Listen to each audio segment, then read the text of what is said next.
உலகத்தில் எது எதுக்கோ ஆராய்ச்சி கூடங்கள் இருக்குதுல்ல, அது மாதிரி தூக்கத்தை பற்றி ஆராய்ச்சி பண்ணுறதுக்கு ஒரு ஆராய்ச்சி கூடம் இருக்குது. அப்படி ஆராய்ச்சி பண்ணணும்னா அதுக்கு மூழ்கிக்கிட்டு இருக்கணும்ல. அதனால தான் அந்த ஆராய்ச்சி கூடம் இங்கே இல்லை. அமெரிக்காவில் பாஸ்டன் பல்கலைக்கழக மருத்துவமனையில் அது இருக்குது. அங்கே தூக்கத்தை பற்றி பலவிதமான ஆராய்ச்சிகள் பண்ணிகிட்டு இருக்கிறாங்க. அந்த ஆராய்ச்சி கூடத்தில் இயக்குனராக இருக்கிற ஒரு நிபுணர், அவர் என்ன சொல்கிறார் தெரியுமா? உங்களுக்கு தூக்கம் வரலையா, நீங்கள் நல்லா தூங்கிறதுக்கு தாராளமாக சில யோசனைகளை என்னால் சொல்ல முடியும் அப்படிங்கிறார். யோசனை தானே, காசா பணமாக கேட்டு வச்சுக்கலாமே.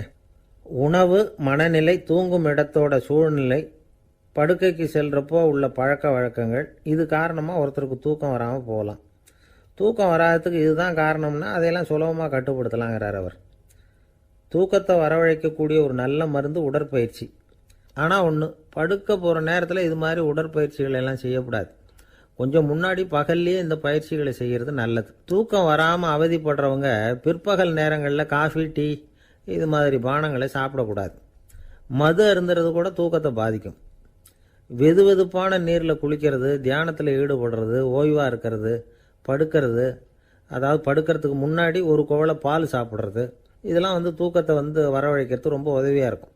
இன்னொரு விஷயம் என்னென்னா, தூங்கி ஆகணுமேங்கிற கவலை வேண்டியதில்லை. அப்படி நினச்சி கவலைப்படுறதை விட்டுடணும். தூக்கம் வரலையா, உடனே படுக்கையை விட்டு எழுந்திருக்க வேண்டியது.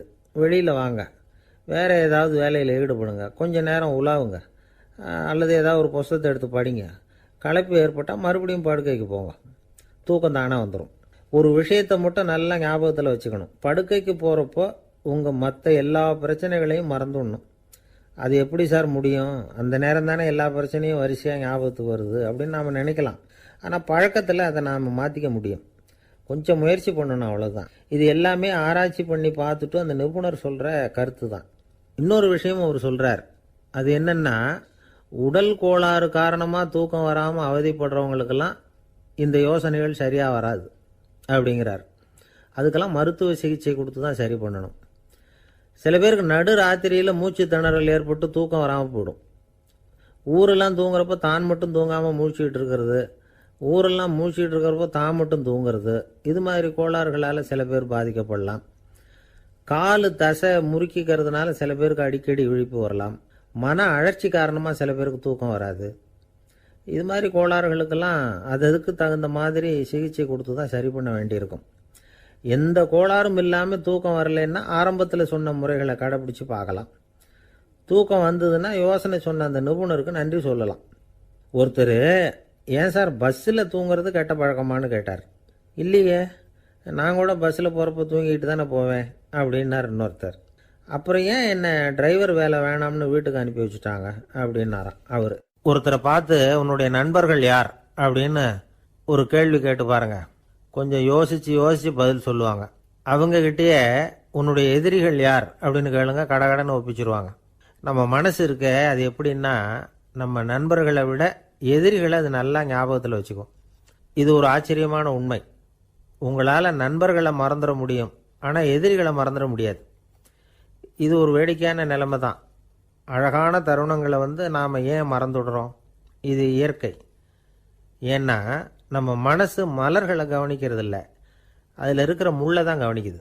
தன்னை காயப்படுத்துகிற எதையும் அது உடனே கண்டுகொள்ளுது.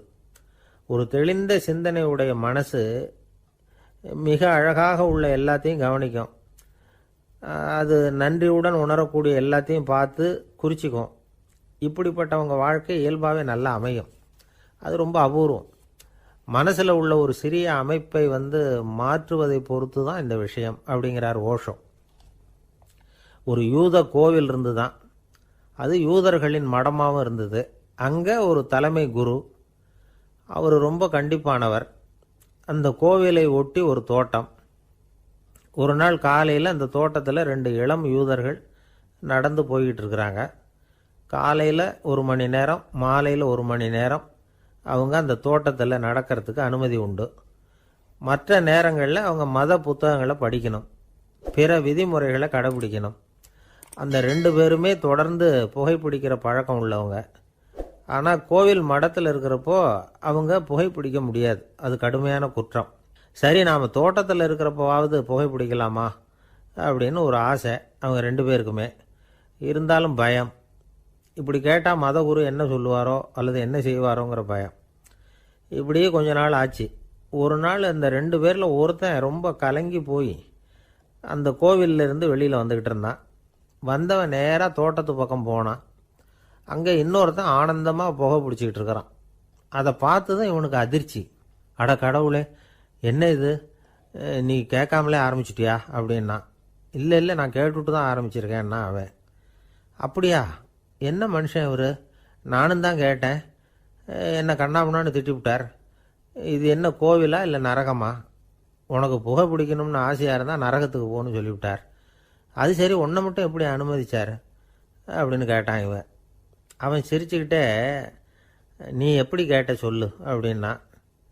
நாம் இந்த தோட்டத்துக்கு வர அனுமதிக்கப்பட்டிருக்கிறதே ஜபத்துக்காகத்தானே, அதனால் நான் ஜபம் சொல்லும் பொழுது புகை பிடிக்கலாமா அப்படின்னு கேட்டேன்.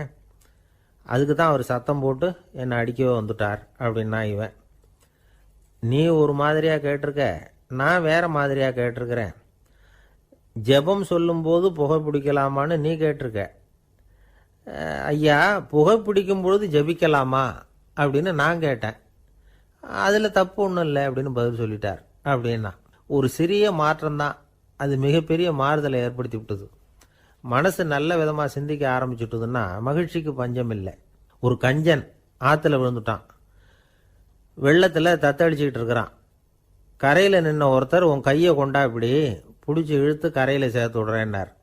எதையும் கொடுத்து பழக்கம் இல்லாத அவன் கையையும் கொடுக்க மாட்டேன்னுட்டான். இவர் பார்த்தார்.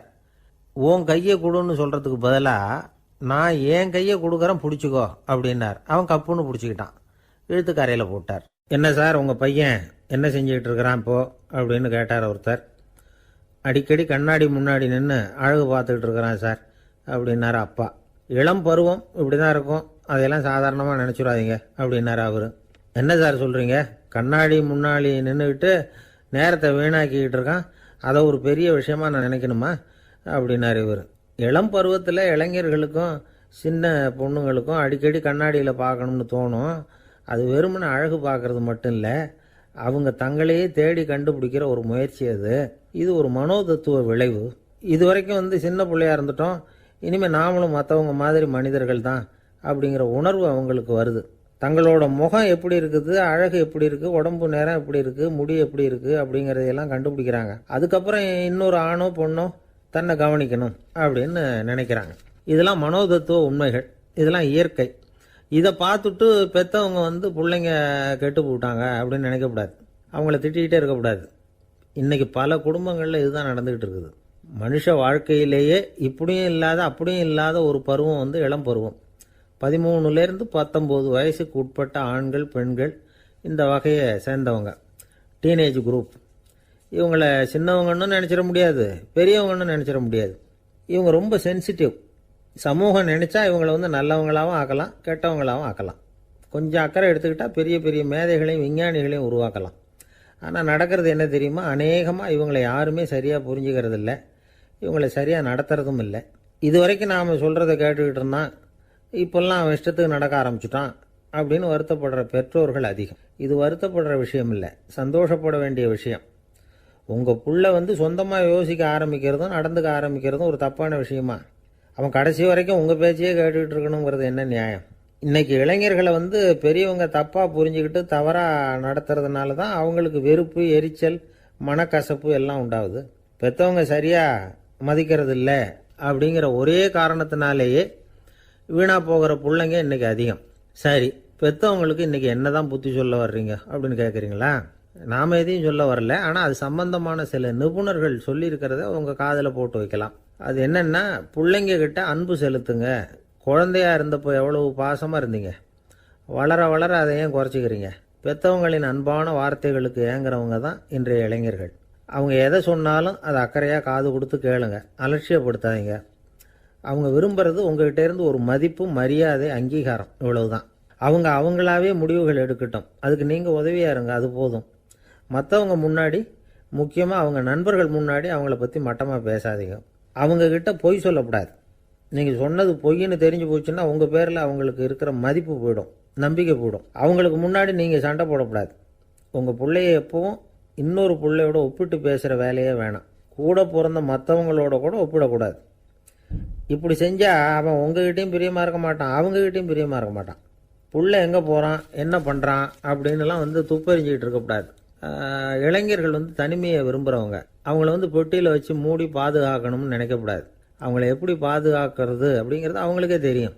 உங்கள் புள்ள எப்படி நடந்துக்கணும்னு நீங்கள் எதிர்பார்க்குறீங்களோ அது மாதிரி நீங்கள் நடந்து காட்டுங்க, அது போதும். ஒரு வீட்டில் அப்பாவும் அம்மாவும் பேசிகிட்டு இருக்கிறாங்க. என்னங்க நம்ம பொண்ணு பெரியவளாயிட்டா, அடிக்கடி கண்ணாடி முன்னாடி போய் நின்றுக்கிட்டு இருக்கிறா, சீக்கிரமாக ஒரு பையனை பார்த்து கல்யாணத்தை முடிக்காமல் இப்படி மசன்னு கல் மாதிரி உட்காந்துருக்குறீங்களே அப்படின்னு சத்தம் போட்டாங்க. அந்த அம்மா, அவசரப்படாத, பார்க்கறதுக்கு கண்ணுக்கு அழகா லட்சணமாக புத்திசாலியாக ஒரு பையன் கிடைக்க வேணாமா, அதுதான் பார்த்துக்கிட்டு இருக்கிறேன் அப்படின்னார் அப்பா. இதுக்கு அந்த அம்மா சொல்கிறாங்க, எங்கள் அப்பா இப்படியெல்லாம் நினச்சிக்கிட்டு இருந்திருந்தா எனக்கு கல்யாணமே ஆயிருக்காது தெரியுமா அப்படின்னாங்களாம். 1816 வருஷம் செப்டம்பர் மாதம் 11 பிரான்ஸ் தேசத்தில் உள்ள ஒரு மருத்துவமனை. அங்கே ஒரு இளம் டாக்டர் கொஞ்ச நாளைக்கு முன்னாடி தான் அந்த ஆஸ்பத்திரியில் புதுசாக வேலைக்கு சேர்ந்துருக்கிறார். அவர் பேர் ரெனே லெனக். அவர் அன்னைக்கு காலையில் அந்த மருத்துவமனையில் அப்படியே ரவுண்ட்ஸ் வந்துக்கிட்டு இருக்கிறார். வார்டில் ஒரு படுக்கையில் ஒரு இளம் பெண் படுத்திருக்கிறா. அந்த பொண்ணுக்கு இருதய நோயாக இருக்கலாம்ங்கிறது மற்ற டாக்டர்கள் சந்தேகம். அந்த காலத்துல எல்லாம் ஒருத்தருடைய இருதய துடிப்பை தெரிஞ்சுக்கணும்னா நோயாளியின் மார்பில் டாக்டர் காதை வச்சு பார்த்து தான் தெரிஞ்சுக்கிறது வழக்கம். ஆனால் இந்த பெண்ணும் இளம் பெண், அந்த டாக்டரும் புதுசாக சேர்ந்துருக்கிறவர். அதனால் பரிசோதனை பண்ண தயங்கினார். கொஞ்ச நேரம் யோசனை பண்ணார். திடீர்னு ஒரு ஞாபகம் வந்தது அவருக்கு. அதாவது அன்னைக்கு விடியற் காலையில் தோட்டத்தில் அப்படி வாக்கிங் போயிட்டு இருந்தப்போ சின்ன பசங்கள்லாம் ஒரு மரக்கட்டையை வச்சு விளையாடிக்கிட்டு இருந்தாங்களாம். அதை இவர் பார்த்துருக்கிறார். அது என்ன விளையாட்டுனா, ஒரு நீளமான மரப்பலகை, அதில் ஒரு முனையில் ஒரு பையன் தன்னுடைய காதை வச்சுக்கிட்டு இருக்கிறான், மறுமுனையில் இன்னொரு பையன் அந்த மரப்பலகையை ஒரு ஆணியால் கீறிக்கிட்டு இருக்கிறான். ஒரு முனையில் ஆணியால் கீறும் பொழுது மறுமுனையில் காதை வச்சிருக்கிற பையனுக்கு அந்த சத்தம் துல்லியமாக கேட்குது. அந்த டாக்டருக்கு காலையில் பார்த்த இந்த விளையாட்டு ஞாபகத்துக்கு வந்துட்டுது. உடனே என்ன பண்ணார் தெரியுமா, ஒரு நீளமான காகிதத்தை எடுத்தார். அதை அப்படியே உருளை மாதிரி உருட்டினார். ஒரு முனையை அந்த நோயாளியின் மார்பில் இடது பக்கம் வச்சார், இன்னொரு முனையில் தன்னுடைய காதை வச்சார். என்ன ஆச்சரியம், நோயாளியின் மார்பில் நேரடியாக காதை வச்சு கேட்குறத விட துல்லியமாக கேட்டுது இதய துடிப்பு. இதய துடிப்பு மட்டும் இல்லை, மூச்சு இழுத்து விடுறது, திரவ பொருள்களின் அசைவு, எல்லா சத்தமும் தெளிவாக கேட்குது. கிரேக்க மொழியில் ஸ்டெத்தாஸ் அப்படின்னா மார்பு, ஸ்கோப்பின் அப்படின்னா பார்ப்பதுன்னு அர்த்தம். அதனால் டாக்டர் ரெனே லெனக் தான் கண்டுபிடிச்ச கருவிக்கு ஸ்டெத்தஸ்கோப் அப்படின்னு பேர் வச்சார். அவரே முதல் மாடலையும் செஞ்சார். அளவு ரொம்ப பெருசாக இருந்தது, சுலபமாக எடுத்துகிட்டு போகிறது கஷ்டம், அது அவ்வளோ கஷ்டமாக இருந்தது அது. அதனால் அவரே அதை அப்புறம் 2 பிரிவாக தயார் பண்ணார். இது 2 துண்டையும் டாக்டர் தன்னோட கோட்டு பாக்கெட்டில் வச்சுக்கலாம், தேவைப்படுறப்ப எடுத்து ஒன்றா சேர்த்துக்கலாம். இப்படி தான் அவர் ஆரம்பத்தில் பண்ணார். தன்னுடைய இந்த கண்டுபிடிப்பை பற்றி அவர் ஒரு புத்தகம் எழுதினார். நிறைய விற்றுது, புகழும் பணமும் சேர்ந்தது. பணமும் புகழும் சேர்ந்தது மாதிரியே அவருக்கு ஒரு நோயும் சேர்ந்தது.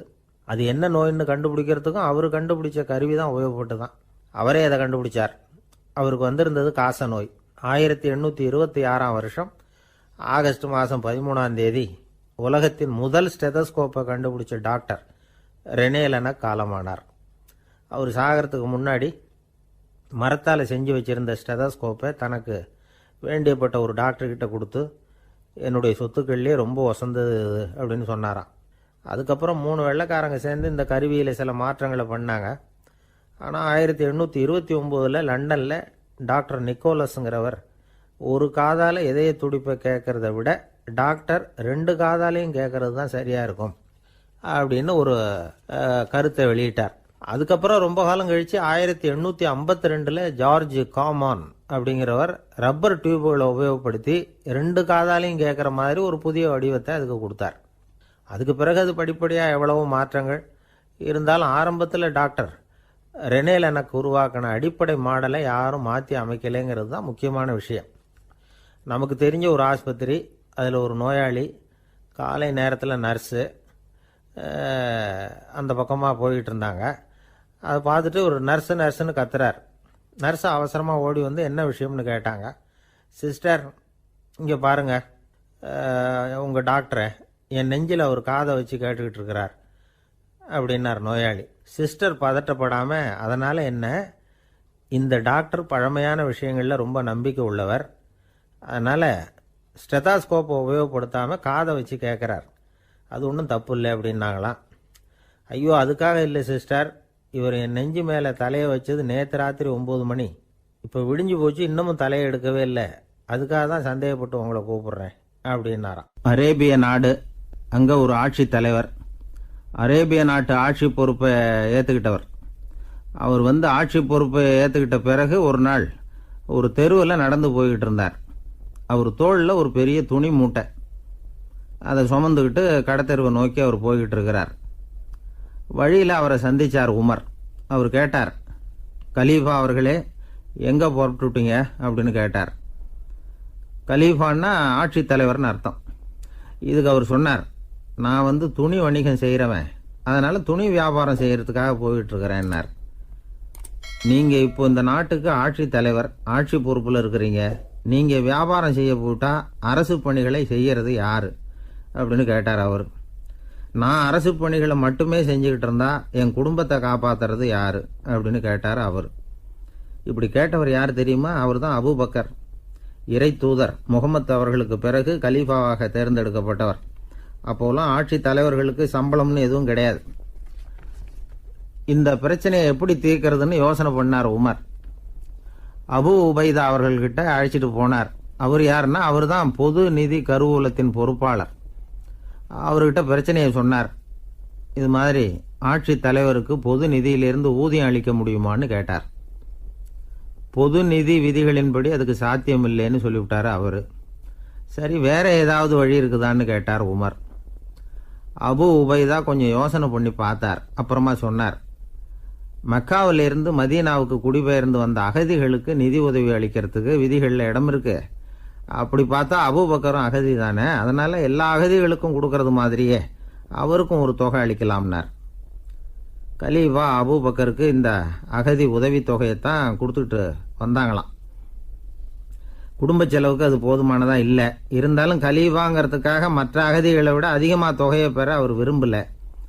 மார்பு பக்கம் கிழிஞ்சிருந்த ஒரு மேலாடையை தான் அவர் அணிஞ்சிருந்தார். அவருடைய துணைவியார் அஸ்மா, அவங்க ஒரு நாள் தேன் அருந்த ஆசையாக இருக்குன்னாங்களாம். நமக்கு கிடைக்கிற ஊதியம் குடும்ப செலவுக்கே போதுமானதா இல்லையே, இந்த நிலையில் தேன் வாங்கிறதுக்கு காசுக்கு நான் எங்கே போவேன்ருக்கார் அவர். கொஞ்ச நாள் கழித்து அவங்க ஒரு தொகையை அவர்கிட்ட கொடுத்து தேன் வாங்கிட்டு வர சொன்னாங்களாம். இவருக்கு ஆச்சரியம், ஏது இந்த பணம்னு கேட்டிருக்காரு.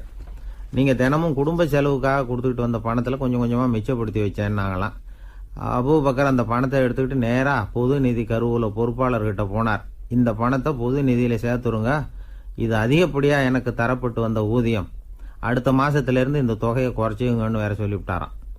பசியை தணிக்க தேவையான அளவு உணவு, ஒரு ஜோடி உடை, இதை தவிர கூடுதலாக மக்கள் பொது நிதியிலிருந்து வாங்கிக்கிறதுக்கு என் குடும்பத்தாருக்கு உரிமை இல்லை அப்படின்னு சொல்லி கண்டிப்பாக சொல்லிவிட்டாராம். அவர் வாங்கிட்டு வந்த இந்த குறைந்த ஊதியம் கூட அவர் மனசை உறுத்திக்கிட்டே இருந்தது. கடைசி நேரம் அவர் தம்முடைய மகள் ஆயிஷா அவர்களை அழைச்சார். மகளே, இதுவரைக்கும் பொது நிதியிலிருந்து நான் வாங்கிட்டு வந்த தொகை என்னுடைய இதயத்தில் பாரமாக அழுத்திக்கிட்டு இருக்கு. என் தோட்டத்தை விற்று அதில் வர்ற பணத்திலிருந்து நான் இதுவரைக்கும் வாங்கிட்டு வந்த ஊதிய தொகையை கணக்கு போட்டு பொது நிதியில் சேர்த்து விடு அப்படின்னாராம். பதவி ஏற்கிறதுக்கு முன்னாடி தன்கிட்ட இருந்ததை விட இப்போ கூடுதலாக என்ன சொத்து இருக்குன்னு பார்த்துருக்கார். ஒரு ஒட்டகம், ஒரு கோப்பை, ஒரு பணியாள், இதையும் அடுத்தபடியா கலீஃபாவா வர்றவர்கிட்ட ஒப்படைச்சிருங்க அப்படின்னு விட்டாராம். அதே மாதிரி அடுத்து வந்த உமர்கிட்ட ஒப்படைச்சாங்க. அப்போ உமர் சொன்னாராம், அபூபக்கரே, இந்த முன்மாதிரியால் உங்களுக்கு பிறகு இந்த ஆட்சி பொறுப்பை ஏற்கிறவர்களை பெரும் நெருக்கடிக்கு ஆளாகி விட்டீங்க அப்படின்னு சொல்லி ரொம்ப கண் கலங்கினாராம். கடைசியாக அபூபக்கர் தன்னுடைய குடும்பத்தாருக்கு விட்டு சென்ற சொத்து ஒரு படுக்கை விரிப்பு, ஒரு போர்வை, அவ்வளவுதான். இது சிந்திக்க வேண்டிய ஒரு செய்தி. ஒரு ஊரில் ஒரு மன்னர் இருந்தாராம். அமைச்சர் அவர்கிட்ட சொன்னாராம், மன்னா, நம்ம ராஜ்யத்தில் இனிமே லஞ்ச ஊழலே இருக்காதுன்னாராம். ஆஹா, அப்படின்னா ஊழல் பேர் வழிகளையெல்லாம் நாடு கடத்தியாச்சா அப்படின்னு கேட்டிருக்காரு மன்னர். இதுக்கு அவர், அப்படி இல்லைங்க, இனிமே கொடுக்கறதுக்கு ஜனங்கள்கிட்ட பணமே இல்லை அப்படின்னாராம். இந்த உலகத்தில் எல்லாருக்கும் மகிழ்ச்சி தரக்கூடிய ஒரு பொருள் எது? இது ஒரு முக்கியமான கேள்வி. இந்த கேள்விக்கு பொருத்தமான ஒரு பதிலை உங்களால் சொல்ல முடியுமா? அதாவது கொஞ்சம் யோசித்து பார்த்தா பணம்னு சொல்லலாமா? இப்போ கையில் காசு இல்லாதவங்ககிட்ட ஒரு 10 ரூபாய் கொடுத்தா அது அவனுக்கு சந்தோஷத்தை கொடுக்கும். ஏற்கனவே வருமான வரி பிரச்சனையில் சிக்கி இருக்கிறவர்கிட்ட இன்னும் கொஞ்சம் பணம் இந்தாங்கன்னு சொல்லி கொடுத்தோம்னா அது அவருக்கு சங்கடத்தை தான் கொடுக்கும். அதனால் அந்த கேள்விக்கு பணங்கிறது பொருத்தமான பதிலாக இருக்க முடியாது. கேள்வி என்னன்னா, இந்த உலகத்தில் எல்லாருக்கும் மகிழ்ச்சி தரக்கூடிய ஒரு பொருள் எது? சரி, இனிப்புன்னு சொல்லலாமா? ஏன்னா எல்லாருக்கும் இனிக்க தானே செய்யும். அதுலேயும் ஒரு சிக்கல் இருக்குது. சர்க்கரை வியாதிக்காரங்களுக்கு அது என்ன சந்தோஷத்தையாக கொடுக்கும்? ஆக எல்லாருக்கும் வேறுபாடு எதுவும் இல்லாமல் மகிழ்ச்சியை கொடுக்கக்கூடியது வேற ஏதோ ஒன்று இருக்குது. அது என்னன்னு கண்டுபிடிக்கணும். அதுதான் இன்றைக்கி தகவல். இப்போ அதை கண்டுபிடிக்கணும்னா இந்த கதையை கேட்கணும். அது என்ன கதைன்னா, ஒரு ஊரில் ஒரு ராஜா இருந்தார். அவருக்கும் இதே சந்தேகம் வந்துட்டுது. அதாவது எல்லாருக்கும் இன்பம் தரக்கூடிய பொருள் எது அப்படின்னு. இதுக்கு பதில் தெரிஞ்சுக்கிறதுக்கு ஆசைப்பட்டார். சரி, அதுக்கு என்ன செய்யலாம்னு யோசனை பண்ணார். நாட்டு மக்களுக்கு பகிரங்கமாக ஒரு அறிவிப்பு கொடுத்தார். நம்ம நாட்டு மக்கள் இன்பம் தரக்கூடிய பொருள் எதுன்னு நினைக்கிறாங்களோ அதை கொண்டுகிட்டு வந்து அரண்மனையில் உள்ள கண்காட்சி மண்டபத்தில் வைக்கலாம். அப்படி அவங்க வைக்கிற பொருள்களில் எது எல்லாருக்கும் இன்பம் தரக்கூடியதாக இருக்குமோ அதை வச்சவருக்கு 1000 பொற்காசுகள் பரிசு அப்படின்னு அறிவிப்பு கொடுத்துட்டார். ஜனங்கள் இந்த அறிவிப்பை கேட்டாங்க. அதுக்கப்புறம் சும்மா இருப்பாங்களா? 1000 பொற்காசுன்னா சும்மாவா? அவங்க கையில் என்னென்ன கிடைச்சதோ அதையெல்லாம் கொண்டாந்து அரண்மனை காட்சி மண்டபத்தில் வச்சுட்டாங்க. அதுக்கப்புறமா ராஜா அங்கே வந்தார். ஒவ்வொன்றா பார்த்துக்கிட்டே வந்தார். முதல்ல ஒரு குயில் இருந்தது, இனிமையாக பாடக்கூடிய குயில். இந்த குயிலோட இன்னிசை எல்லாருக்கும் இன்பம் தரக்கூடியது தான். இருந்தாலும் காது கேட்காதவங்களுக்கு இந்த இசை எப்படி இன்பம் தர முடியும்? அதனால் இது சரியில்லைன்னு விட்டார். அடுத்தபடியாக போனார்.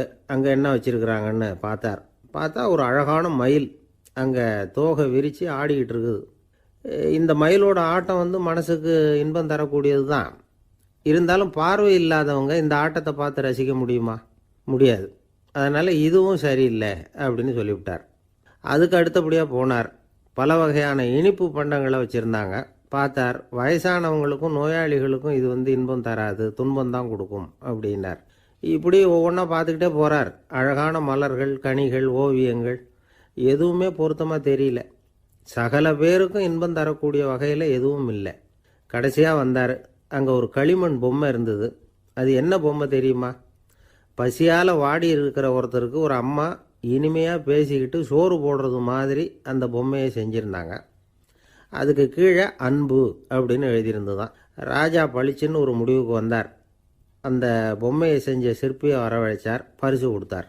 அன்பு ஒன்று தான் எல்லாருக்கும் இன்பம் அளிக்கக்கூடிய பொருள்.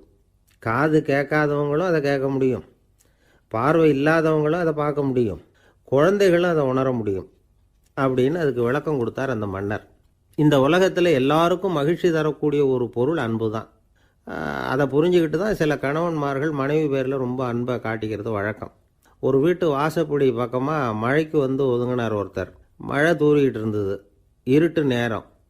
அந்த வீட்டில் இருந்தவர், இன்னைக்கு ராத்திரி வேணும்னா இங்கேயே தங்கிட்டு காலையில் போங்க அப்படின்னார். உடனே இவர் சொன்னார், ரொம்ப நன்றிங்க, ஒரு 10 நிமிஷத்தில் இதை வந்துடுறேன் அப்படின்னு சொல்லிவிட்டு எங்கேயோ ஓடினார். 10 நிமிஷம் கழித்து திரும்பி வந்தார். ஆமாம், எங்கே போயிட்டு வந்தீங்கன்னு கேட்டார் வீட்டில் இருந்தவர். நேராக எங்கள் வீட்டுக்கு போய் மனைவி கிட்ட இன்னைக்கு ராத்திரி இங்கேயே தங்கிக்கிறேன்னு சொல்லிவிட்டு வந்துட்டேன் அப்படின்னார் அவர். அன்புல இது ஒரு ரகம். ஆசைப்படுறதுல தப்பு இல்லை, ஆனால் அந்த ஆசை தேவைக்கு தகுந்த மாதிரி இருக்கணும். தேவைக்கு மீறிய ஆசைகள் இருக்கு பாருங்க, அது தேவையில்லை. இந்த கருத்தை வலியுறுத்தது மாதிரி ஒரு கதை உண்டு. தேவேந்திரனுக்கு திடீர்னு வீடு கட்டணும்னு ஒரு ஆசை வந்துதான். வீடுன்னா நாம கட்டுற மாதிரி இல்லை. தேவேந்திரன் வீடுன்னா சும்மாவா? ஒரு பிரம்மாண்டமான அரண்மனை கட்டணும். அது மாதிரி இந்த 3 லோகத்துலேயும் ஒரு அரண்மனை கிடையாது அப்படின்னு எல்லாரும் சொல்லணும். இது அவனோட ஆசை.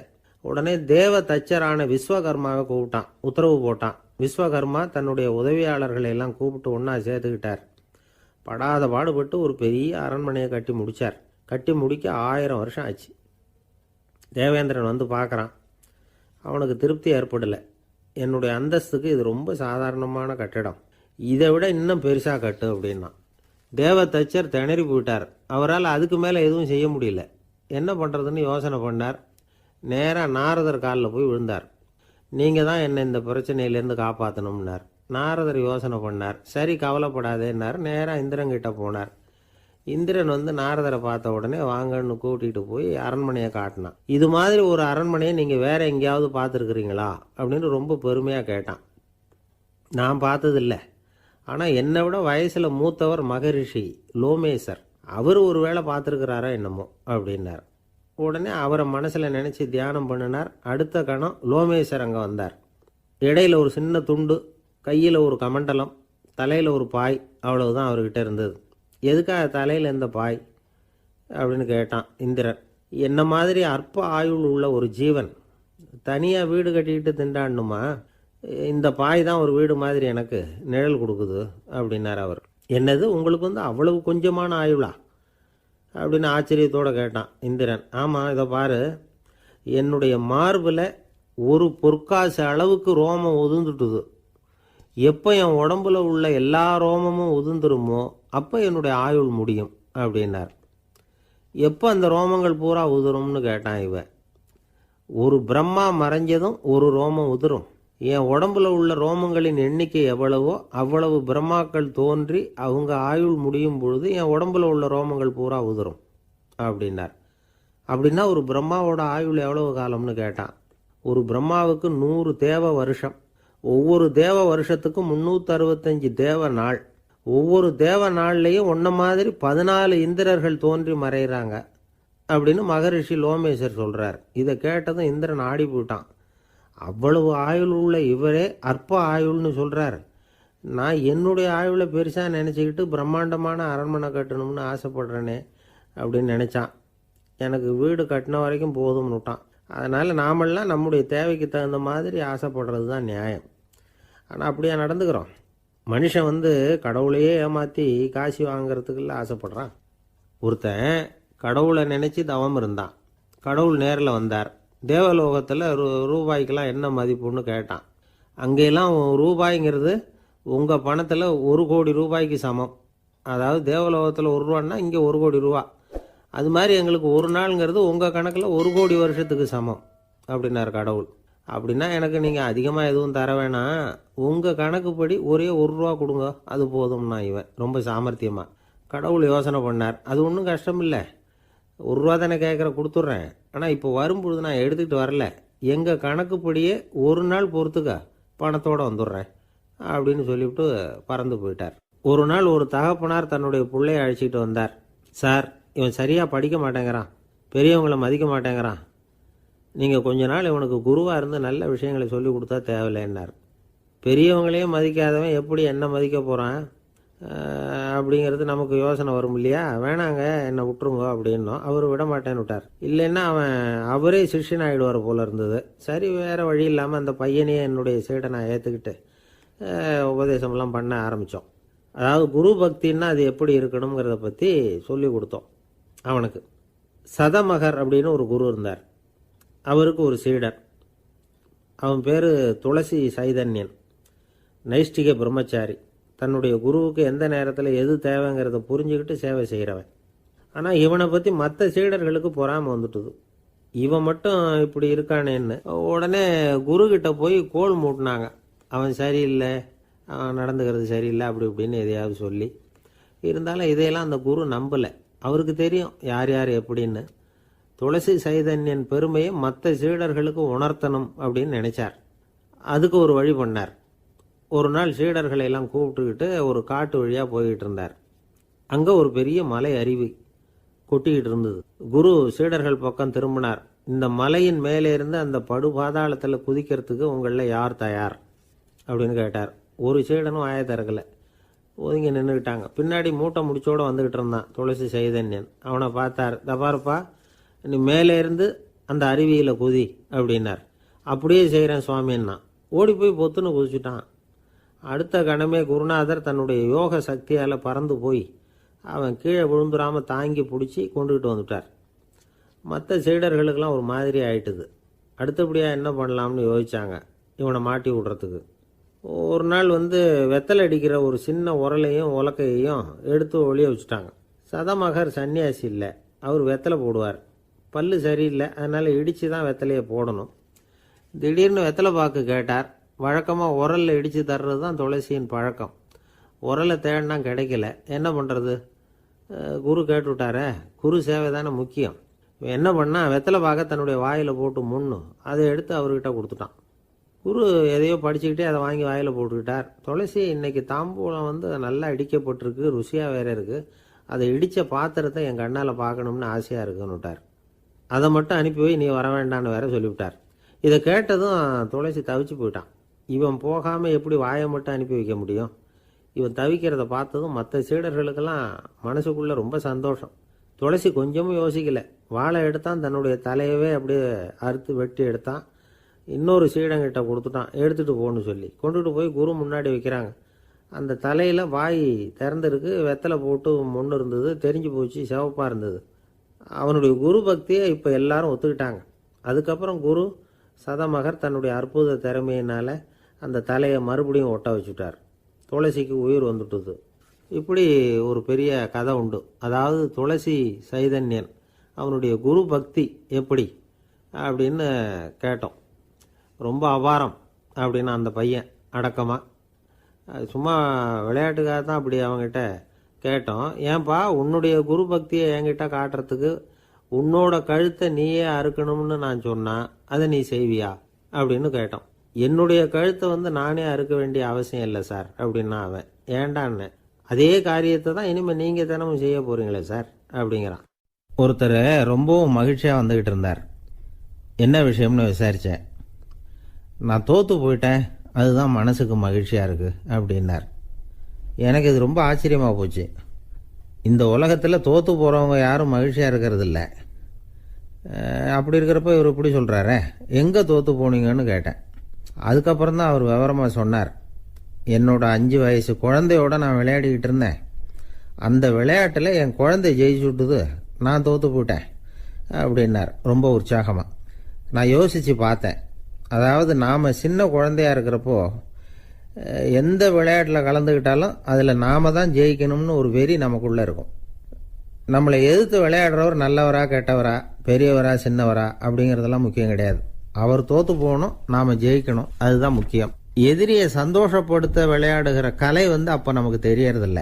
வாழ்க்கையில் ஒரு பக்குவம் வந்ததுக்கு அப்புறம் வெற்றி பெறணுங்கிற மன அழுத்தம் போயிடுது. போட்டியில் ஜெயிக்கணுங்கிறத விட குழந்தையை சந்தோஷப்படுத்தணுங்கிறது முக்கியமாக போச்சு.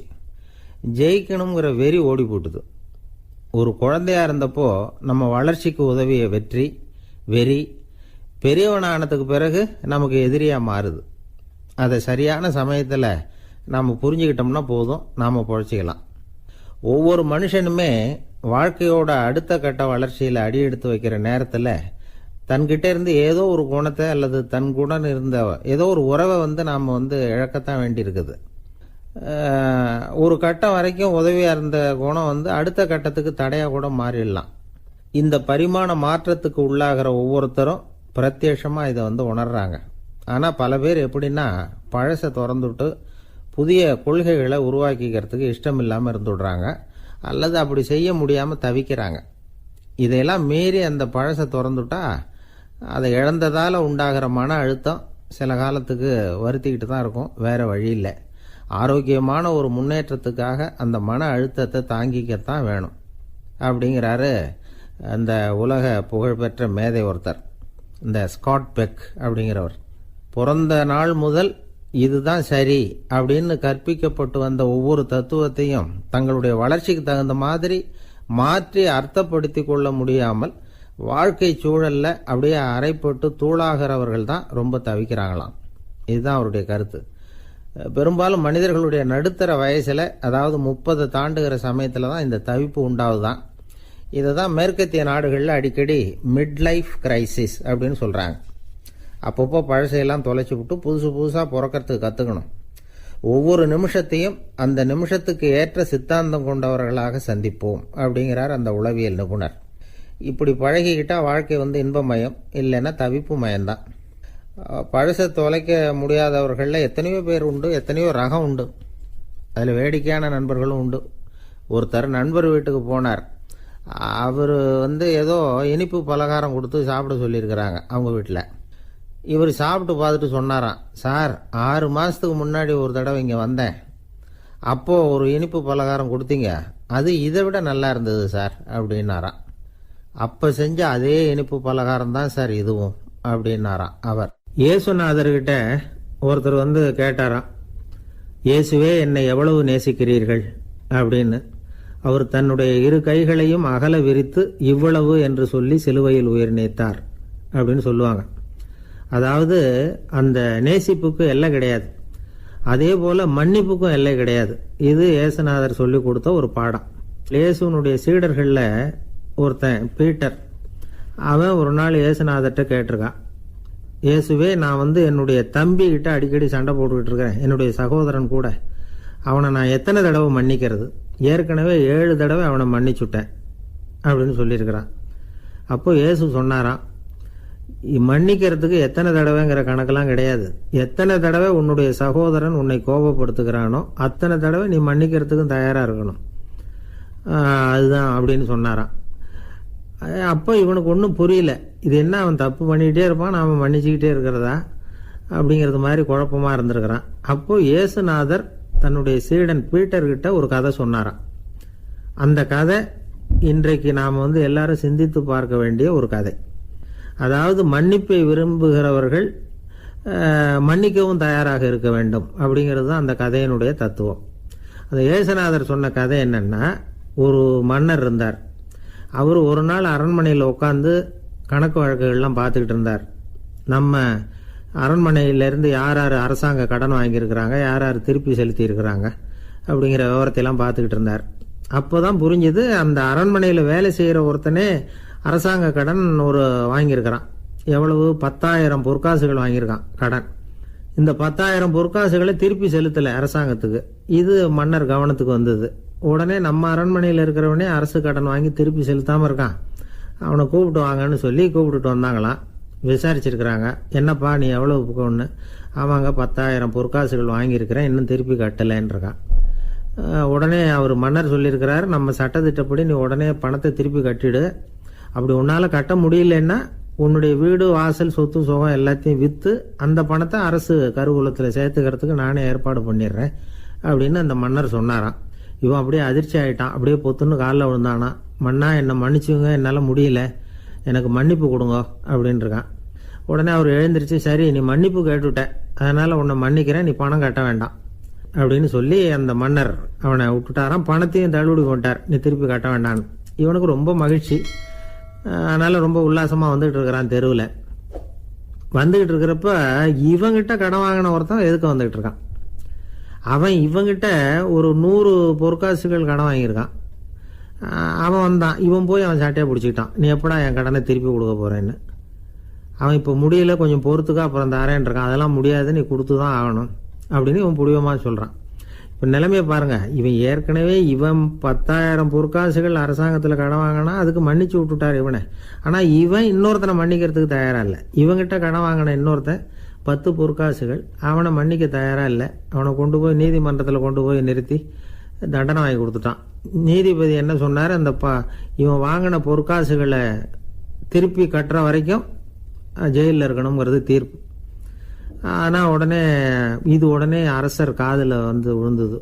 சொல்லிட்டாங்க, உங்ககிட்ட மன்னிப்பு வாங்கிட்டு போனானே ஒருத்தன், அவன் வந்து இன்னொருத்தனை மன்னிக்கிறதுக்கு தயாராக இல்லை, அவனை கொண்டு போய் ஜெயிலில் அடைச்சிட்டான் அப்படின்னு.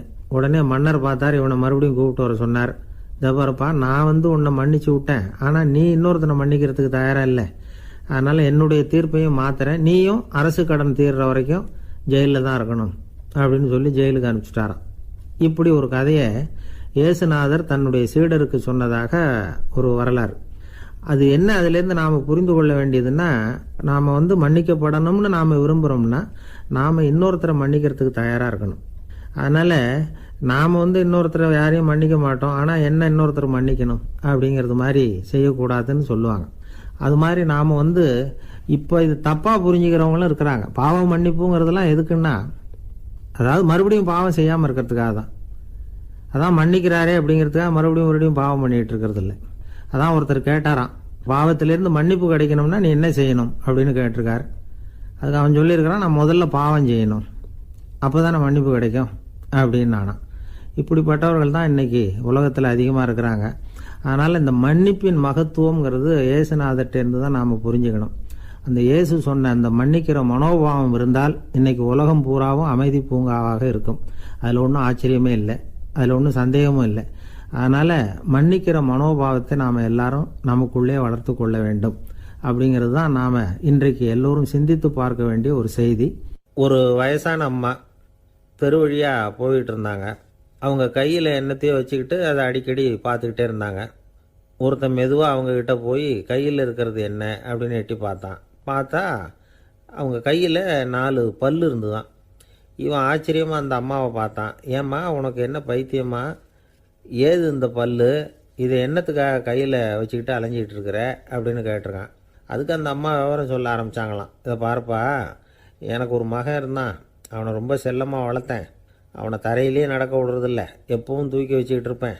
அவன் நல்லா பெரியவனாகி பள்ளிக்கூடம் போகிறப்ப கூட அவன் புஸ்தக மூட்டையை நான் தான் சுமந்துக்கிட்டு போவேன். பார்க்குறவங்க கூட கேலி பண்ணுவாங்க, ஏம்மா படிக்க போகிறது நீயா உன் பிள்ளையான்னு கேட்பாங்க. அவன் இன்னைக்கு எவ்வளோ பெரிய மனுஷன் ஆகிட்டான், வெளிநாட்டில் பெரிய உத்தியோகத்தில் இருக்கான். சமீபத்தில் இங்கே வந்துட்டு போனான். ஒரு நாள் ஏதோ கோபத்தில் என்ன அரைஞ்சுட்டான். அப்போ இந்த 4 பல்லும் கீழே விழுந்துட்டுது. இன்னமும் கூட விழுந்திருக்கும், ஆனால் பல்லு தான் இல்லை. என் புள்ள அரைஞ்சதுனால விழுந்த பல்லு இல்லையா அது. அதனால் இதை எப்பவும் என் கையிலேயே வச்சுக்கிட்டு ஆசையோடு பார்த்துக்கிட்டு இருக்கிறேன். அவன் தான் வெளிநாட்டுக்கு போட்டான், அவனை பார்க்க முடியாத ஏக்கத்தை நான் இந்த பல்லை பார்த்து போக்கிக்கிறேன் அப்படின்னு நாங்களாம் அந்த அம்மா. இந்த கதை எதுக்காகன்னா, தாய் அன்பு அப்படிங்கிறது எப்படிப்பட்டதுங்கிறத புரிஞ்சுக்கிறதுக்காக. கல்யாணம் ஆனதுக்கு அப்புறம் தாயை மறந்து விடுறவங்க எத்தனை பேர் இந்த உலகத்தில், அவங்க காதில் வேணுங்கிறதுக்காக தான் இந்த தகவல். ஆனால் ஒரு விஷயம் மட்டும் நல்லா புரிஞ்சுக்கணும், தாயை மதிக்க தெரிஞ்சவங்க தான் இன்றைக்கி வாழ்க்கையில் எல்லா விதத்துலேயும் முன்னுக்கு வந்திருக்கிறாங்க. வேணும்னா விசாரித்து பார்த்துக்குங்க. இன்னொரு அம்மா இருந்தாங்க, அவங்க தினமும் ஒரு கோயிலுக்கு வருவாங்க. சாமியை பார்த்து, கடவுளே நான் இறந்து போனால் நரகத்துக்கு போகணும் அப்படின்னு வேண்டிக்குவாங்களாம். எல்லோரும் சொர்க்கத்துக்கு போகணும்னு தானே கடவுள்கிட்ட வேண்டிக்குவாங்க. இந்த அம்மா தினம் நான் நரகத்துக்கு போகணும் அப்படின்னு வேண்டிக்கிறாங்க. அங்கேருந்து அர்ச்சகருக்கு இது சந்தேகம். ஒரு நாள் அதை நேரடியாகவே அவங்கக்கிட்ட கேட்டுவிட்டார். அதுக்கு அந்த அம்மா பதில் சொன்னாங்களாம், ஐயா எனக்கு கல்யாணம் ஆகி ரொம்ப நாள் வரைக்கும் குழந்தை பாக்கியம் இல்லாமல் இருந்தது. கோயில் குளம் எல்லாம் சுற்றி வந்தேன். ரொம்ப நாள் கழித்து ஒரு குழந்தை பிறந்தது, ஆண் குழந்தை. அவனை நான் ரொம்ப செல்லம் கொடுத்து வளர்த்தேன். அதோட விளைவு என்ன ஆச்சுன்னா, அவன் ரொம்ப மோசமாக ஆயிட்டான். கெட்ட பழக்க வழக்கம்லாம் கற்றுக்கிட்டான். அவன் இறந்து போனால் நிச்சயம் அவனுக்கு நரகம்தான் கிடைக்கும். அந்த அளவுக்கு கெட்டவன் அவன். அப்படிப்பட்ட காரியங்கள்லாம் பண்ணிகிட்ருக்கான், எனக்கு தெரியும். இவனுக்காக நரகத்தில் கூட யாரும் தயவு காட்ட மாட்டாங்க, தாட்சண்யம் காட்ட மாட்டாங்க. அதனால் இவனுக்கு முந்தி நான் இறந்து நரகத்துக்கு போயிட்டா அங்கே இவனை கவனிச்சிக்கலாமே, இவனுக்கு பணிவிடை செய்யலாமேன்னு பார்க்குறேன் அப்படின்னு நாங்களாம். அதனால தான் நான் நரகத்துக்கு போகணும்னு தினம் ஆண்டவனை வேண்டிகிட்டு இருக்கிறேன் அப்படின்னு கண்கலங்கி அந்த அம்மா சொன்னாங்களாம். அதுதான் தாய் உள்ளம்ங்கிறது. தாயின் பெருமையை சரியாக உணர்ந்துட்டா அவங்களுக்கு எப்பவும் எந்த கஷ்டமும் வராது. இது ஏதோ உபதேசத்துக்காக சொல்கிற வார்த்தை இல்லை, உண்மையான வார்த்தை. இந்த விவரத்தையெல்லாம் நண்பர் ஒருத்தர்கிட்ட சொல்லிகிட்டு இருந்தேன். அவர் கொஞ்ச நாள் கழித்து என்னை தேடி வந்தார். அவர் கையிலேயே 4 பல்லு வச்சுருந்தார். என்னங்க ஆச்சு, ஏதுங்க இந்த பல்லு அப்படின்னு விசாரித்தோம். உங்கள் உபதேசத்தை கேட்டுவிட்டு இந்த உலகத்தில் எல்லாரையும் தாயாக நினைக்க ஆரம்பிச்சிட்டேன். ஒரு அம்மாவை கடத்தரில் பார்த்து தாயேன்னு கூப்பிட்டேன். அவங்க உடனே பலார்னு என்னை அரைஞ்சிட்டாங்க, பல்லு விழுந்துட்டுது. அதை தான் பொறுக்கி எடுத்துக்கிட்டு நேராக உங்களை தேடி வந்துக்கிட்டு இருக்கிறேன்னார். தாயேன்னு தானே கூப்பிட்டீங்க, அதுக்கு ஏன் அரைஞ்சாங்க அப்படின்னு கேட்டோம். நான் தாயேன்னு கூப்பிட்டது அவங்க காதில் நாயேன்னு விழுந்துட்டு தான், அதுதான் இப்படி ஆயிட்டுது அப்படின்னார். ஊருக்கு வெளியில் அமைதியான ஒரு இடம், அங்கே ஒரு ஆசிரமம், அங்கே ஒரு சாமியார். அவர் தினமும் நல்ல போதனைகள்லாம் செய்வார். பல பேர் போய் அங்கேயே சில நாள் தங்கி இருந்து அவர் சொல்கிற அறிவுரைகளை எல்லாம் கேட்டுக்கிட்டு வர்றது வழக்கம். ஒரு தடவை அவரை பார்த்துட்டு போகிறதுக்காக 3 வெளியூர் தம்பதிகள் வந்தாங்களாம். அந்த மடத்திலேயே சாப்பிட்டுக்கிட்டு தங்கி இருந்து அவங்களுடைய போதனைகளை கேட்டுக்கிட்டு போகணுங்கிறது அவங்க நோக்கம். காலையில் குளிச்சுட்டு பூஜையில் உட்காந்தார் அந்த சுவாமி.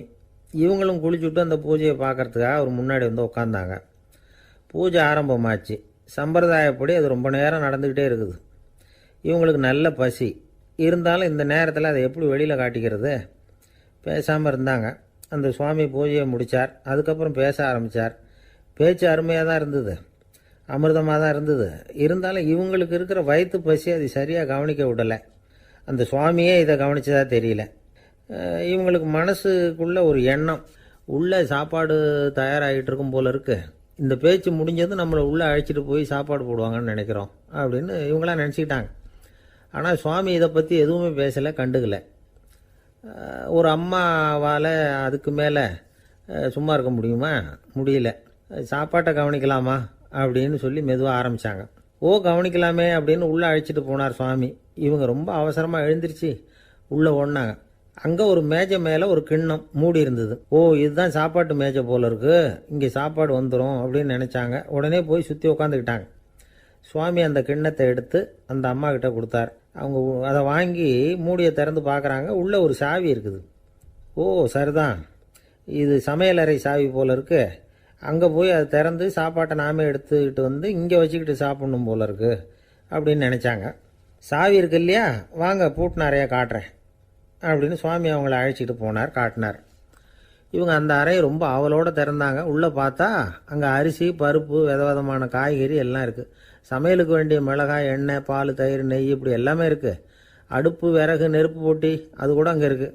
சாப்பாடு தயாராக இருக்கும்னு நினச்சிக்கிட்டு போனால் இப்படி இருக்குதே அப்படின்னு சொல்லி அதை பார்த்ததும் ரொம்ப சோர்ந்து போட்டாங்க அவங்க. சுவாமி, என்ன இது சாப்பாடு இல்லையா அப்படின்னாங்க. அதுதான் சாப்பாட்டுக்கு வேண்டிய எல்லாம் இங்கே இருக்குதே. அடுப்பு மூட்டி நீங்கள் தான் அவங்கவுங்க ருசிக்கு தகுந்த மாதிரி சமைச்சிக்கணும். இந்த சன்னியாசிக்கு எப்படி சமைக்க தெரியும் அப்படின்னு கேட்டார் சுவாமி. சாப்பாடு தயாராக இருக்கும்னு நாங்கள் எதிர்பார்த்தோம் அப்படின்னாங்க. நீங்கள் இப்படி சொல்லுவீங்கன்னு நானும் எதிர்பார்த்தேன். இது வரைக்கும் நான் எவ்வளவோ தத்துவம்லாம் எடுத்து சொன்னேன். எல்லாத்தையும் விட இதுதான் அனுபவபூர்வமான தத்துவம். ஆண்டவன் நமக்கு நல்ல மனசை கொடுத்துருக்குறான், நல்ல வாய்ப்புகளையும் தந்திருக்கிறான், அதையெல்லாம் பயன்படுத்திக்கக்கூடிய மூளையையும் சிந்தனையையும் கொடுத்துருக்குறான். அதனால் அடுப்பை தான் நீங்கள் மூட்டணும். அடுப்பை நீங்கள் தான் மூட்டணும். உங்களுக்கு உகந்ததை நீங்கள் தான் சமைச்சு ருசித்து அனுபவிக்கணும். ஆண்டவனே அதை செஞ்சுக்கிட்டு இருக்க மாட்டான் அப்படின்னாராம் அந்த சுவாமி. நம்முடைய வாழ்க்கையில் பல நல்ல பலன்களை பெறுறதுக்கு நாம் தான் முயற்சி பண்ணணும்.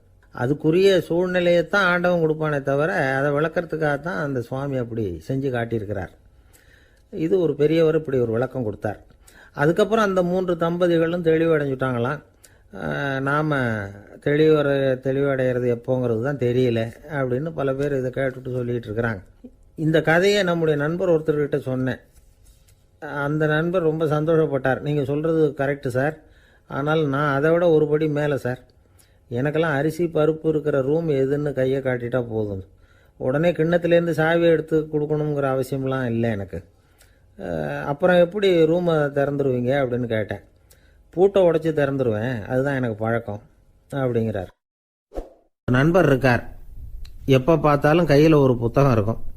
புத்தகம் இல்லாமல் எங்கேயும் புறப்பட மாட்டார். எதுக்காக இப்படி எடுத்துகிட்டு போகிறீங்க அப்படின்னு கேட்டால், எனக்கு இது ஒரு நல்ல நண்பன் மாதிரி. இந்த காலத்தில் எங்கே போனாலும் காத்திருக்க வேண்டியிருக்கு.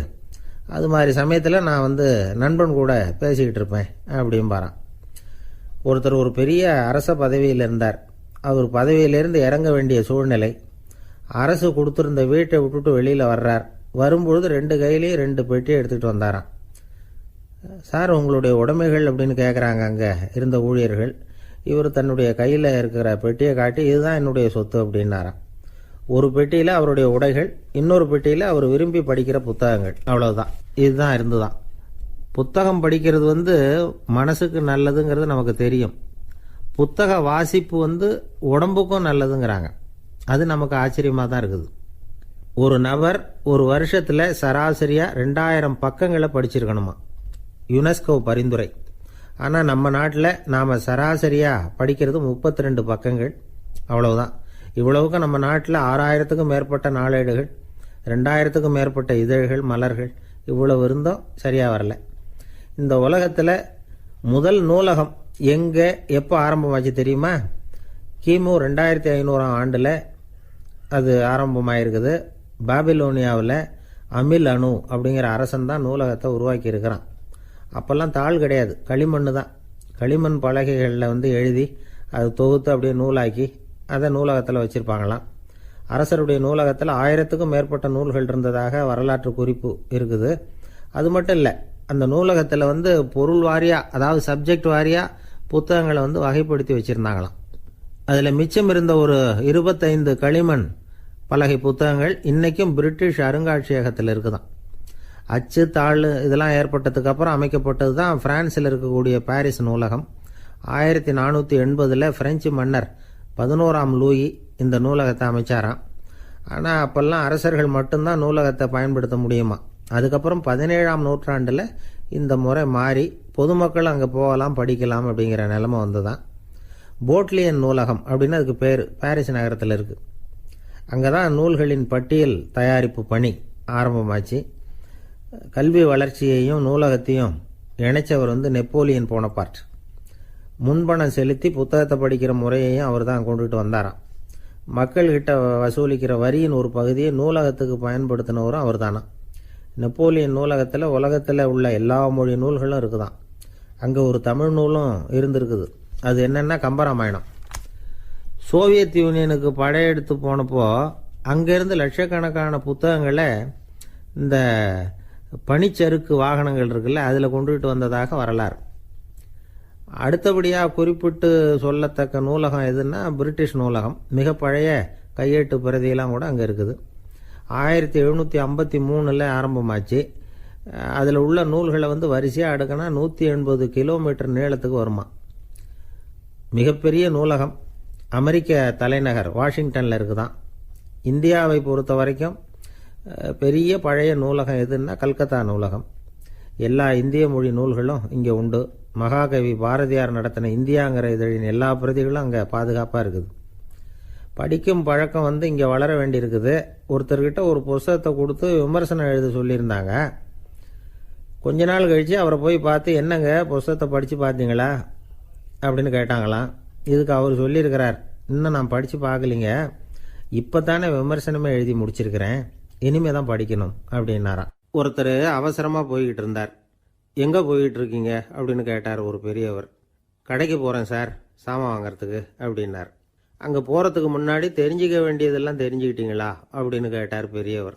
கடைக்கு போய் காசை கொடுத்து ஒரு பொருளை வாங்கிட்டு வரப்போகிறோம், இதில் தெரிஞ்சிக்க வேண்டியது என்ன இருக்குது அப்படின்னார் அலட்சியமாக. இப்போ அந்த பெரியவர் பேச ஆரம்பித்தார். இந்த உலகத்தில் எந்த ஒரு செயலில் இறங்குறப்பவும் நாம் நல்லா ஆலோசனை பண்ண வேண்டிய விஷயம் 5 அப்படின்னார். உதாரணமாக, ஒருத்தன் கடைக்கு போய் ஏதோ ஒரு பொருளை வாங்கிட்டு வர போகிறான்னு வச்சுக்கங்களேன். அப்போ கூட அவன் 5 விஷயங்களை பற்றி தெரிஞ்சுக்க வேண்டியிருக்குது அப்படிங்கிறார் அவர். முதல்ல அந்த பொருள் எப்படிப்பட்டது அப்படிங்கிறத தெரிஞ்சுக்கணும். ரெண்டாவதாக தன்னை பற்றியும் தெரிஞ்சுக்கணும். அப்போ தான் அந்த பொருள் தனக்கு தேவையா இல்லையா அப்படிங்கிறத புரிஞ்சுக்க முடியும்.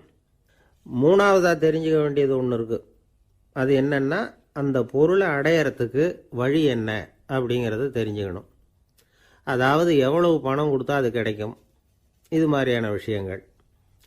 நாலாவதாக அந்த பொருளை அடையிறது மூலமாக நாம் அடையக்கூடிய பயன் என்ன அப்படிங்கிறதையும் உணரணும். அஞ்சாவது, அந்த பொருளை அடையிறதுல இருக்கக்கூடிய தடை எது அப்படிங்கிறதையும் நாம் தெரிஞ்சுக்கணும். பெரியவர் பேசுகிறது ஏதோ தத்துவம் மாதிரி தெரியுது இல்லையா, தத்துவம்தான். அதாவது இப்படி உலகியல் வாழ்க்கையில் சின்ன சின்ன விஷயங்கள்லேயே நாம் 5 விஷயங்களை தெரிஞ்சுக்க வேண்டியிருக்குது. அது ரொம்ப அவசியமாக இருக்குது. பேரின்ப நிலைன்னு சொல்கிறாங்கல்ல, அது மாதிரி பெரிய சமாச்சாரங்கள்லேயும் இந்த 5 விஷயங்களை நாம் தெரிஞ்சுக்க வேண்டியிருக்குது. அதுக்கு பேர் என்னன்னா அர்த்த பஞ்சகம். வைணவ சமயத்தில் அர்த்த பஞ்சகம்ங்கிறது ரொம்ப பெரிய விஷயம். கடைக்கு போகிறது மாதிரி கடவுளை பார்க்க போகிறப்பவும் நாம் 5 விஷயங்களை தெரிஞ்சுக்கணுமா. முதல்ல பரம்பொருள் அப்படிங்கிறது என்ன, அதோட தன்மைகள் என்ன, இதை தெரிஞ்சுக்கணும். இதுக்கு பேர் என்னன்னா பரமாத்ம ஸ்வரூபம் அப்படின்னு பேர். ரெண்டாவது, நாம் யார், நம்மோட தன்மை என்ன அப்படிங்கிறத தெரிஞ்சுக்கணும். நான் யாருன்னு எனக்கே தெரியலங்கிறப்போ இதை நான் சொல்கிறேன்னு இது என்னுடையதுன்னு சொல்கிறது தப்பு தானே. அப்புறம் மூணாவது விஷயம், பரம்பொருளை நாம் அடையிறதுக்கு வழி எது, இது தெரிஞ்சுக்கணும். இது உபாய ஸ்வரூபம் அப்படின்னு பேர். நாலாவது விஷயம், நாம் அடைய வேண்டிய பயன்கள் என்ன அப்படிங்கிறது தெரிஞ்சுக்கிறது. இதுக்கு புருஷார்த்தம் அப்படின்னு பேர்.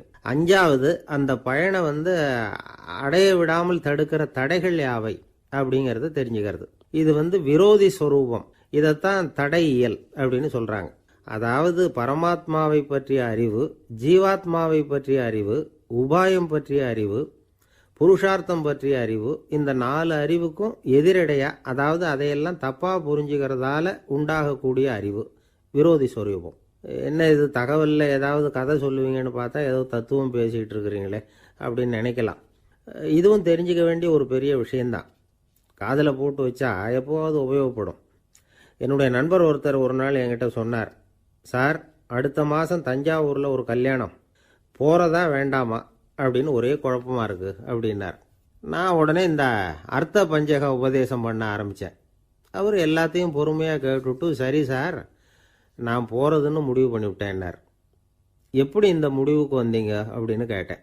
அவர் சொன்னார், சார், அந்த 2வது பாயிண்ட் ஒன்று சொன்னீங்களே, அதை புரிஞ்சுக்கிட்டதுக்கு அப்புறம்தான் இந்த முடிவுக்கு வந்தேன் அப்படின்னார். என்ன 2வது பாயிண்ட்டுன்னு? அதாவது தன்னை பற்றி புரிஞ்சுக்கணும் அப்படின்னு சொன்னீங்க. உடனே என்னை பற்றி புரிஞ்சுக்கிட்டேன். நான் யாருங்கிறது எனக்கு தெரிஞ்சுது. உடனே போகிறது தான் நல்லதுன்னு முடிவு பண்ணிவிட்டேன்னார். நீங்கள் யாருன்னு கேட்டேன். நான் தான் சார் அந்த கல்யாணத்தில் தாலி கட்ட வேண்டிய மாப்பிள்ளை அப்படின்னார். அந்த காலத்தில் அண்ணாமலை ரெட்டியார்னு ஒருத்தர் இருந்தார். அவர் வெங்கனூர் அப்படிங்கிற கிராமத்தில் இருந்தார். அங்கேருந்து விருத்தாசலம் கோவிலுக்கு தவறாமல் போயிட்டு வந்துக்கிட்டு இருந்தார். இடையில வெள்ளாறு. அதில் ஒரு சமயம் வெள்ளம் வந்துட்டுது. இவரால் போக முடியல. அதோட விளைவு வெங்கனூர்லேயே ஒரு கோவில் கட்டணும் அப்படின்னு முடிவு பண்ணார், சிவாலயம். அந்த சமயத்தில் வடநாட்டில் பஞ்சம். அதனால் அங்கே இருந்த பல சிற்பிகள் தென்னாட்டை நோக்கி வர ஆரம்பித்தாங்க. அவங்க வெங்கனூர் வழியாக வர்றது தெரிஞ்சதும் இவர் போய் பார்த்தார். இங்கே ஒரு கோவில் கட்டணும், அதுக்கு நீங்கள் உதவணும்னார். பஞ்ச காலத்தில் இப்படி ஒரு வாய்ப்பு கிடைச்சதில் அவங்களுக்கும் ரொம்ப மகிழ்ச்சி. உற்சாகத்தோடு ஒத்துக்கிட்டாங்க. ஆலய திருப்பணி ஆரம்பமாச்சு. அவங்களுக்கு வேண்டிய எல்லா வசதிகளையும் இவர் செஞ்சு கொடுத்தார். அவங்களுக்கு எந்த குறையும் இல்லாமல் பார்த்துக்கிட்டார். அது மட்டும் இல்லை, ஒவ்வொரு நாளும் அங்கே வருவார். உங்களுக்கு என்ன வேணும், எது வேணும்னு கேட்பார். ஏதாவது குறை இருந்தால் சொல்லுவாங்க, உடனே தீர்த்து வைப்பார். இவரும் கேட்பார், எந்த குறையாக இருந்தாலும் என்கிட்ட சொல்லுங்க அப்படின்னு சொல்லுவார். அதை தவிர இவராகவே கவனிச்சும் அவங்களுக்கு என்னென்ன தேவைங்கிறத கண்டுபிடிச்சி அதையெல்லாம் கொடுத்துக்கிட்டு இருப்பார். என்ன தேவைன்னாலும் அதை நிறைவேற்றி வச்சுருவார். அந்த சிற்பிகளின் தலைவன் ஒருத்தன், அந்த ஆளுக்கு வெத்தலை பாக்கு போடுறது பழக்கம். இதை தெரிஞ்சுக்கிட்டு அதுக்காகவே ஒரு ஆளை ஏற்பாடு பண்ணார். வேணுங்கிறப்போலாம் நீ வெத்தலை சிவல் மடித்து கொடுக்க வேண்டியது உன் வேலை அப்படின்னு ஒருத்தனை ஏற்பாடு பண்ணிட்டார். இப்படியெல்லாம் செஞ்சதும் அவங்களுக்கும் ரொம்ப உற்சாகம். ரொம்ப பொறுப்பாக சிற்ப வேலைகளை செஞ்சுக்கிட்டு இருக்கிறாங்க. ஒரு நாள் என்னாச்சு தெரியுமா? அந்த சிற்பிகளின் தலைவன் ரொம்ப நுணுக்கமாக ஒரு வேலையை செஞ்சுக்கிட்டு இருக்கிறான். சாரம் போட்டு அது மேலே படுத்துக்கிட்டு அண்ணாந்து பார்த்து உச்சியில் நுணுக்கமான சிற்பங்களை உருவாக்கிக்கிட்டு இருக்கான். சிற்பியின் கவனம் செதறப்படாதுங்கிறதுனால இவர் மெதுவாக சத்தம் போடாமல் கிட்ட போய் நின்று அதை கவனிச்சுக்கிட்டு இருக்கிறார். அந்த சிற்பி